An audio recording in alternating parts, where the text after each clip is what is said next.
هیچ که نشناخته است، همش زدگی بودن، دودم بودن نمیشناسد. روزی 18 می مقامات جسد نیک قدم مبارک شایف ساکن ناحیه روشان را به پیوندانش سپردند. او در همین روز در مرکز ناحیه کشته شد. مقامات نیک قدمی 57 ساله و دهها ساکن روشان را به بستن راه کاروان نظامی و حمله مسلحانه به نظامیان عیبدار کردند. برادرش میگوید او گناهی نداشت. روز 18 ساعتی رفت برای دخترچش، برایش معاش بانک پول روی کرده است. رفت بانک کرده، ایوی جو ساعت بیگاهی چه جسدش آوردند. جسدش دیدنی نمیشد، همش سوختگی بود، همش بودم خورها رنگ رفتار کرده استن قطیش.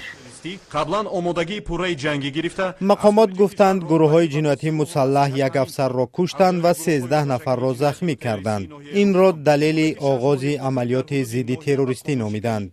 در این حادثه به گفته مقامات 16 نفر در خاروق و روشان کشته و بیش از 200 نفر بازداشت شده است. منابع مستقل از کشته شدن بیش از 40 نفر و بازداشت و شکنجه نزدیک به 300 نفر خبر می‌دهند.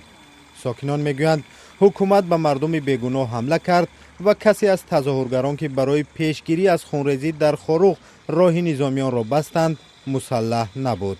برادرم هیچ سلاح نداشت. اگر سلاح می داشتند کورشش در کیسهش نبود. سلاحش در کور بوده. خانه خالی نیک قدم یگانه یادگاری برای برادرش است. او از روسیه برگشته بود و در دهروشان خانه ساخت. 3 فرزندش در روسیه کار میکنند.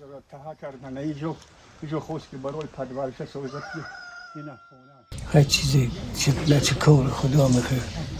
تاج‌الدین حسینیف پسر 22 ساله این مرد از جوانترین ساکن روشان است که کشته شده است. او پسرش را بیگناه میداند ولی برای مرگ او کسی را به جوابگری کشیدنی نیست. چه دو میکنی سکوت میکنی. خیلی کجا میگوید چی گپ شده چی گپ نه. دو نبرد باشه نباشه من کجا میدونم. از حادثه روشان بیش از 1 ماه گذشت. بسیاری از ساکنان روشان حکومت را برای انجام عملیات و مرگ ساکنان محکوم میکنند. برخی میگویند حکومت انتخابی دیگر نداشت. ابدا من برای کربه میتونم برای زمین رفتم اما روز مورد محکم کنم. اسکندر ایدرов ساکن دهه پستخوف روشان شاهد مذاکرات مقامات با اعتراضگران بود. ما نگی کردن اینم خیلی وضعیت شد. روی بین الملل پوش محکم کردن. اطاعت نمیکنن. نه با رئیس نه با معاون نه با گمرک اطاعت نمیکنن. سابقه داران مهنت جنگ رفتن پیششون. نه گپ ما رو گوش نکردن. اکثر ساکنان در بدخشان حادثه ها را محکوم می کنند ولی از صحبت در نزد دوربین خودداری می کنند. ترس از احتمال بازداشت ظاهرا آنها را احتیاطکار کرده است.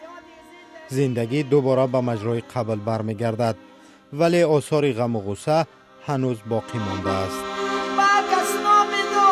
دشمنم شد مگر دخلی نما